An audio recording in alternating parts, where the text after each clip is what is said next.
security on one hand and environmental sustainability on the other.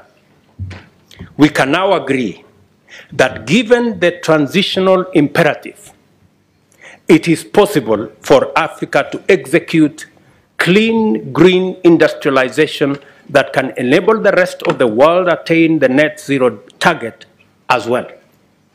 We finally have the answer to the dilemma, and with it, our way out of the thematic crossroads. Simply, Africa is the answer. We don't have to be at the crossroads.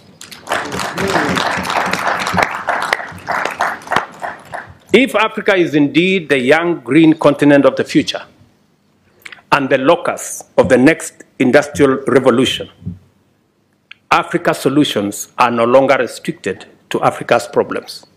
They also address humanity's problems effectively, global problems effectively. So we can confidently say that African solutions can actually provide global solutions.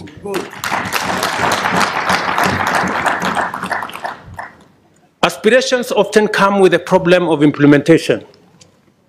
The concept paper contains a statement that I approved unreservedly.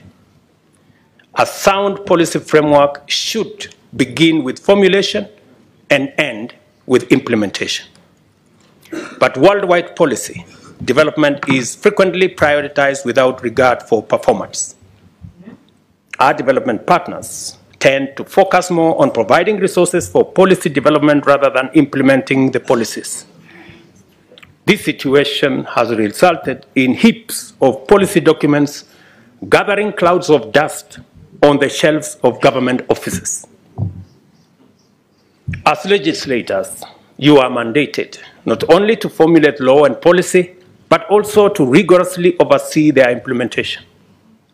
To ensure that the African Union performs at the level of its aspirations, it will be necessary for you, as legislators, representatives, and overseers, to make sure that it empowers itself with sufficient capacity.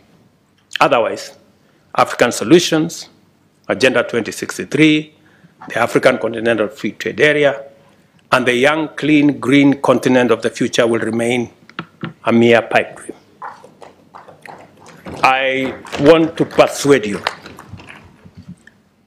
The power you enjoy today is delegated to you. The authority you enjoy today is delegated to you by the people of our continent.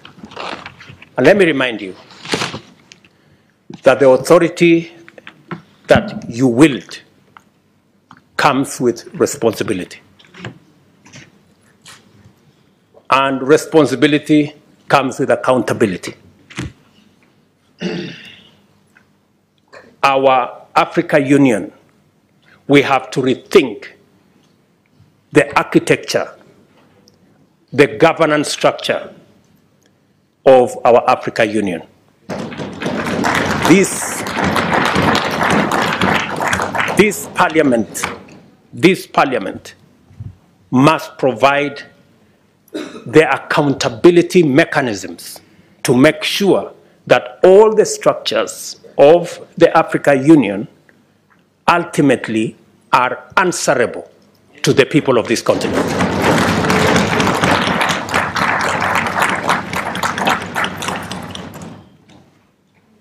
It is completely against the principles of accountability to have an impotent parliament.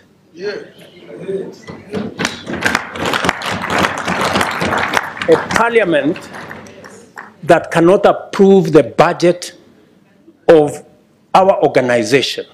A parliament that cannot hold to account the executives in our administration is not the kind of parliament the people of Africa envisaged. It's not the kind of parliament our forefathers envisaged when constituting our union.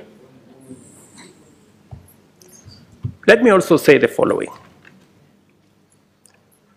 that as nations, The whole reform agenda around the AU is a necessary imperative. It is not possible for us as states, as governments, to hold all the power and expect the African Union to function. We must be courageous enough, we must be bold enough